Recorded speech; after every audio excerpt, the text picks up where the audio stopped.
Yo, yo, yo, I'm in my house. He's trying to pop me. I still got clips left. This is my gun.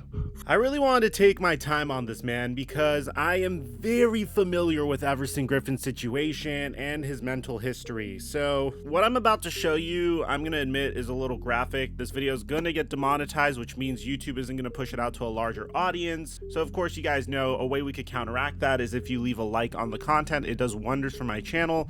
Also, if you subscribe and turn on our notifications, you'll enter for a chance to win a pair of Apple AirPod Maxes. If you think this video is too long, we are going to make a shorter version of it for TikTok. And I want to give a shout out to all the individuals on Instagram and Twitter that tagged me in this to notify me of the situation. Now that we get all that out of the way, break!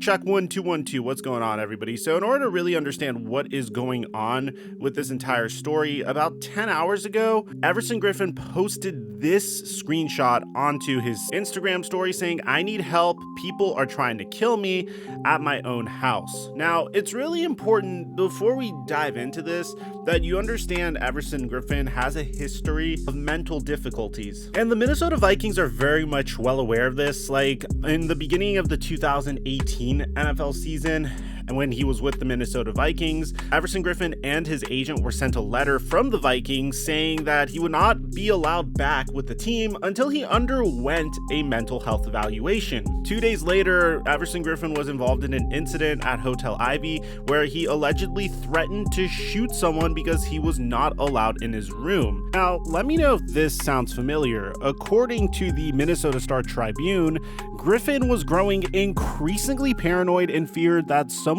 was trying to kill him in the weeks and days ahead of the incident in 2018. Then a few days later, he would get taken to the hospital for a mental health evaluation. So he's had situations like this before, and this is something that the Minnesota Vikings are very much aware of, which is kind of why I was really happy to see this man return to the Minnesota Vikings after a 2020 season last year, where he signed a one-year contract with Dallas. Then after a few weeks with the Cowboys, he would get traded to the Lions, and then this past offseason, he would re-sign with the Minnesota Vikings, because I feel like this is a team that understands who Everson Griffen is. The same exact front office is still there. The same coaching staff is still there. So they understand the situation really well. Now, take a look at the video to see what happens.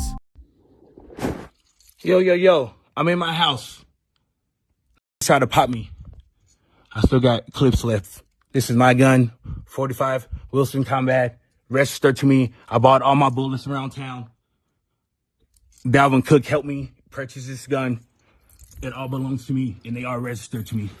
So I know exactly where I bought them. I got the card I have them on. I have everything, So again, very scary. Everson Griffen thinks that he's under attack, and he begins to discuss how he has a weapon and how it's registered to him, and how apparently Dalvin Cook helped him acquire this weapon, which we're going to get to Dalvin Cook's response in a moment. And I just want you guys to be aware that the Minnesota Vikings had to deal with this before. Bear in mind, in 2018, once again, he thought someone was trying to kill him. So I'm not trying to say that this isn't a big deal, but I am trying to say that there is reason to be optimistic about this situation. We also got a lot more information on this situation. He would then post this onto his Instagram page between him and his agent, and the text conversation is very scary if you look at it. "They can find me," Pico said. "Thank you for everything, Murph Daddy. I need help. Better call 911. People are trying to kill me. Help. Hello, I need help." Now, 3 hours later, he would text back Everson Griffen saying, "Are you okay? How can I help? Are you safe?"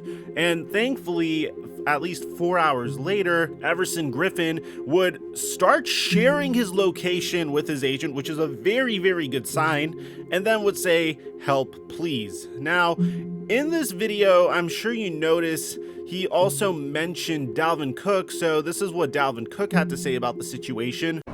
Dalvin, you're pretty close to him. What does he mean to you? I mean, what kind of relationship do you guys have? Yeah, since I got here, he was one of the older guys that just took me under his wings and just taught me, this what you don't do, this how you do it, you know, this how you take care of your body, you know, just how to be a pro. And, you know, just appreciate him for that, for the little things he did. But, you know, since he's got back, I think our relationship just got stronger. You know, he's just been, you know, trying to win games, and we've just been on the same mission. All of us just trying to win games, trying to get better, trying to lead this team in the right way. And, you know, so, you know, we was definitely close. That's my brother, so I just want him to be, you know, okay. Just you know, in his mind, you know, make sure his family okay. And I just want what's best for, you know, Everson overall.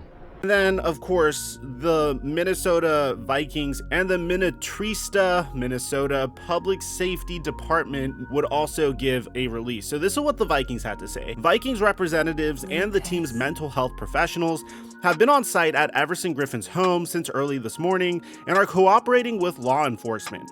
Our only concern at this time is the safety and well-being of Everson and his family. We will have further comment at the appropriate time. And then we're going to get to what the Vikings are probably feeling about the situation in a second, because this is what the Minnetrista Public Safety Department would have to say about it. On November 24, 2021, the Minnetrista Police Department, with the support of the Hennepin County Sheriff's Office, the Carver County Sheriff's Office, and the Orono Police, responded early this morning to the home of Minnesota Vikings player Everson Griffen. The home is located in the 5700 block of Hardscrabble Circle in Minnetrista, Minnesota. Shortly after 3 a.m., Griffen called 911 from the residence and said someone was inside his home and that he needed help from the police. Griffen also told the 911 dispatcher that he fired a weapon, but no one was injured.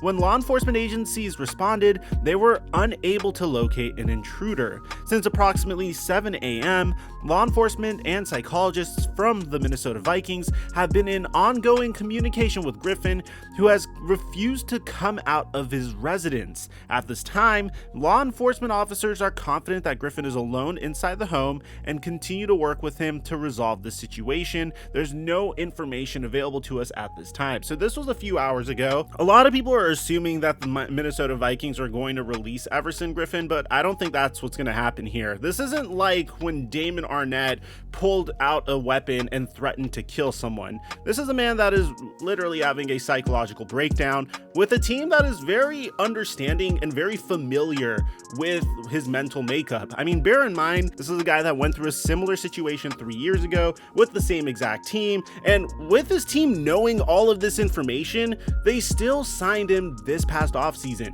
So I'm very confident that this isn't going to be a career-altering situation, because the man is literally having a mental breakdown, and hopefully they could get him the help he needs. But if there is one thing that I would want to keep an eye on, is there is no way that Everson Griffen should be allowed to have a weapon in his home. I mean, things could get really scary as a result of this man having a weapon in his home, and if there's one thing I would want to rectify from this situation, is to take that weapon away, man. Because one bad thing, one wrong situation, or one wrong thought goes into his head, and that weapon could be used for something significantly more tragic. Now, bear in mind, this situation isn't over. We're going to keep an eye on it, but for now, things could be a lot worse than what they are, and our prayers are with Everson Griffen.